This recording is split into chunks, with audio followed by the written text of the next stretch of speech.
Hello guys, welcome to my blog. আমার নাম সুনিতা বেড়াঘড়ি, তোমরা দেখছো স্পঞ্চা ব্লগ। আর গাইস, আশা করি তোমরা সবাই ভালো আছো। আর গাইস, আজকে আমি একটু হেনা প্যাকেট নিয়ে এসেছি। হেনা প্যাকেটটা অ্যাপ্লাই করব চুলে।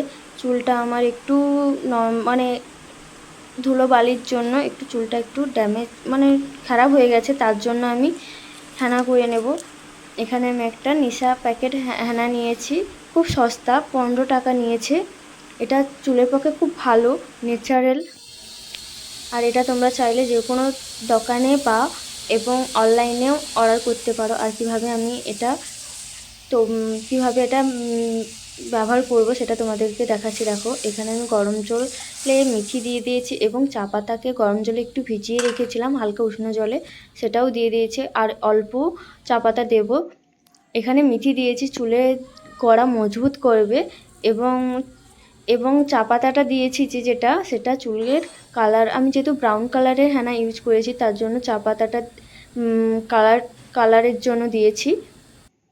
এখানে গাইস এইভাবে ফুটিয়ে এইভাবে কালার করে নেব। দেখো গাইস, কালারটা খুব সুন্দর হয়েছে। এবার ঠান্ডা করে আমি ছেঁকে নেব ছেঁকনি দিয়ে। আর গাইস দেখো, কালারটা খুব সুন্দর হয়েছে। এরপর আমি একটাই হেনা প্যাকেট নিয়েছি আমার আমার চুলের, আমি একটাই হেনা প্যাকেট নিয়েছি চুলের জন্য। আমার একটাই হলে হয়ে যাবে। তোমরা চাইলে তোমাদের চুলের মাপে দুটো হেনা প্যাকেট নিতে পারো। আর আমি যেহেতু ব্রাউন কালার ইউজ করেছি, তোমরা চাইলে ব্ল্যাক কালারও ইউজ করতে পারো। এটা ন্যাচারাল, খুব ভালো। গাইস, হেনা প্যাকেটটা এবার দেখো গাইস, এবার আমি হেনা প্যাকেটটা নিয়ে নেব।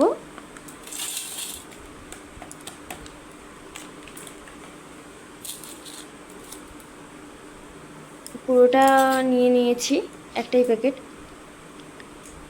এখানে আমি এবার এরপর আমি দইটা দিয়ে দেব। আমি এখানে 3.5 চামচ মতন দই নিয়েছি। 3.5 চামচ দই, একটু আমি বেশি নিয়েছি। তোমরা 2 প্যাকেটেও এই দইটা এই পরিমাণে দই দিতে পারো। এই পরিমাণে দই দিলে ভালো।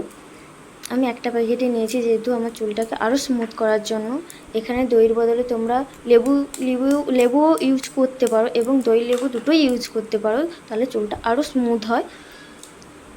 আর টক ব্যবহার করলে চুলে খুশকি, মানে মাথার যে খুশকি হয়, হেয়ার ড্যান্ড্রফ যে হয়, সেটা আর হবে না। আমি একটা ডিম নিয়েছি। ডিমটা দিলে যেমন প্রোটিন, চুলের গোড়া প্রোটিনের একটু সমস্যা হয়, তার জন্য আমি একটু প্রোটিনের জন্য একটাই ডিম ব্যবহার করেছি। তোমরা 2 প্যাকেটেও একটা ডিম দিতে পারো। আর গাইস, ডিমটা তোমরা যেমন শরীরে প্রোটিন দেওয়ার জন্য ডিম, মাছ, মাংস খাচ্ছ, তেমনি চুলের গোড়াকেও প্রোটিন দিতে হয় গাইস। তার জন্য আমি একটাই ডিম ব্যবহার করেছি। আর কিভাবে মিক্স করেছি দেখে নাও গাইস। এইভাবে মিক্স করে নিতে হবে। এইভাবে আমি ভালো করে মিক্স করে নেব। তারপর আমি চা পাতাটা, যেই চা পাতাটা মানে মেথি আর চা পাতা যে করেছিলাম, সেই চা পাতার যে জলটা করেছিলাম সেই জলটা আমি দিয়ে দেব। অল্প অল্প করে দিয়ে এইভাবে মিক্স করে নেব। পুরো চা পাতার মানে পুরো মেথি আর চা পাতার জলটা এইভাবে পুরোটা অল্প অল্প করে দিয়ে পুরোটা মিক্স করে নেব। এইভাবে আমি মিক্স করে নেব। আর গাইস, চুলের পক্ষে খুব ভালো। তোমরা মাসে এটা 2বার করতে পারো। এইভাবে আমি এইভাবে মিশ্রণ করে নিয়েছি। এটা আমি 15 মিনিটের জন্য রেখে দেব, তারপরে আমি অ্যাপ্লাই করব। 15 মিনিটের জন্য রেখে দিলে খুব ভালো হয় গাইস। এইভাবে আমি হাতে অ্যাপ্লাই করেছি। তোমরা চাইলে হ্যান্ড গ্লাভস এবং ব্রাশে ইউজ করতে পারো। হাতে আমি ইউজ করেছি কারণ আমার হাত দিয়ে ভালোভাবে ইউজ হয়ে যায়। আমার মনে হয়েছে হাত দিয়ে করে নেব, তাই এখানে এইভাবে আমি ইউজ করে নিয়েছি। এবার চুলগুলো আমি গুটিয়ে নিচ্ছি, এইভাবে গুটিয়ে নেব। আর গাইজ, আমার হাতটা দেখো, পুরো হাতটা মেহেন্দির কালারে পুরো ভর্তি হয়ে গেছে। কালারটা খুব সুন্দর হয়েছে। এইভাবে কালার হয়েছে।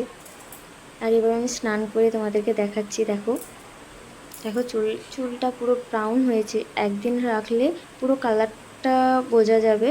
আমি একদিনে চুলকে শ্যাম্পু দিয়ে ধুয়ে নিয়েছি। তোমরা চাইলে এমনি ভালো করে ধুয়ে পরের দিন শ্যাম্পু করলে চলবে, এবং তেলও ইউজ করতে পারো একদিন শ্যাম্পু দিয়ে। আর চুলে দেখো একটু চুলটা খুব সুন্দর স্মুথ